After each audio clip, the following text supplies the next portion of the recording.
Okay, I'm in the process of replacing the thermostat on my John Deere 5203. Just did the first video. This is the second video, second half of it. I got the all the parts out off of it. I'm down to where put the thermostat back in.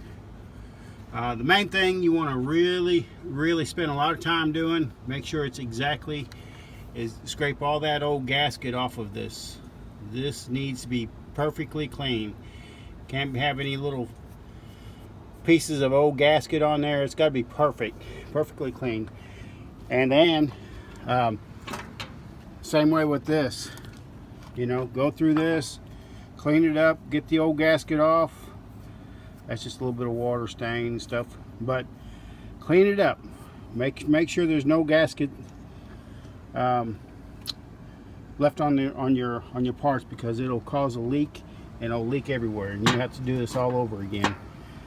This is what my old thermostat looked like. You can tell it's pretty jacked up.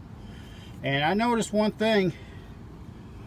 I don't know if you can see this or not, but right here is a little tit sticking up. I don't know what it does. See it moving around there?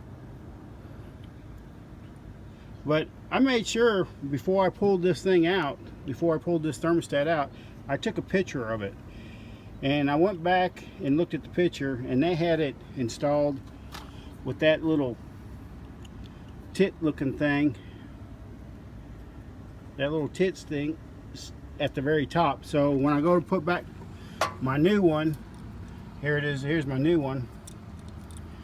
I don't know what it actually does. I don't know if it's a sensor or what, but when I put that in, I want to make sure I put it in just like it was whenever I pulled it out. It was sitting with that little tit part sticking out. So anyway, you put the gasket back on, you put this on, you put your other piece, and you just go back in reverse and put it all back together. Make sure you don't start until you put your antifreeze back up.